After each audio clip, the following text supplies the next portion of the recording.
Australia has world's third largest pool of pension assets. Govt advisor recommends pension system overhaul. By Jonathan Barrett SYDNEY, May 29. Reuters, fund managers who perform poorly should be locked out of Australia's $2.6 trillion, $1.96 trillion pension industry, the government's peak economic advisory body has recommended.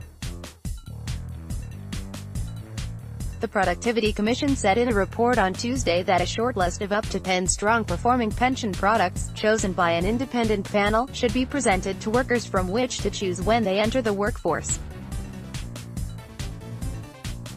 If adopted, the Commission's model would replace a system whereby the employer chooses a fund for any worker who does not nominate a preference, regardless of the product's performance, fee structure or insurance arrangements. Most fund members are in funds that deliver good investment returns, but millions of members are in funds that persistently underperform. Over 1 in 4 funds, said Karen Chester, the Commission's deputy chair. Over an average member's working life, being stuck in a poor-performing default fund can leave them with almost 40% less to spend in retirement. Becoming an employer's nominated fund, known as a default fund, is big business.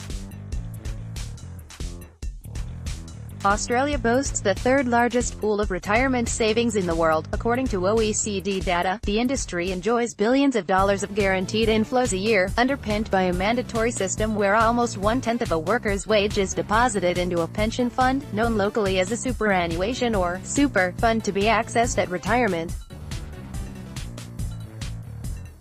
About 60% of those inflows go to default funds, according to Jeff Bresnahan, chairman at Research House Super Ratings, because most workers don't actively research and choose their own fund.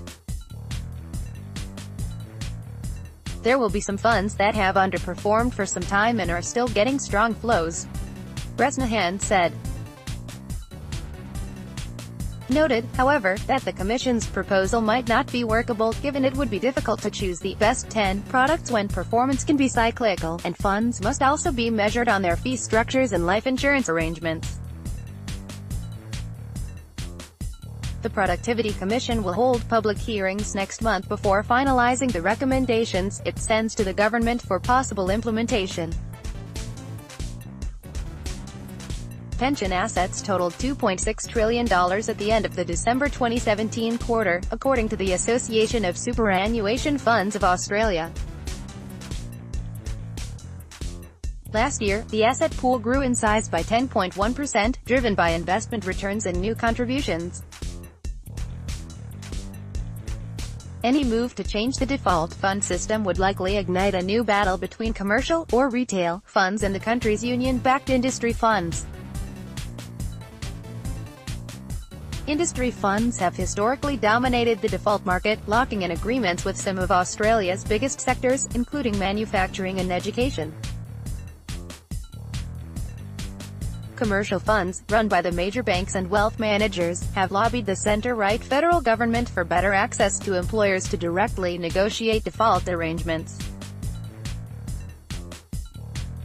$1 equals 1.3286 Australian dollars. Reporting by Jonathan Barrett in Sydney. Editing by Eric Myroor. Standards.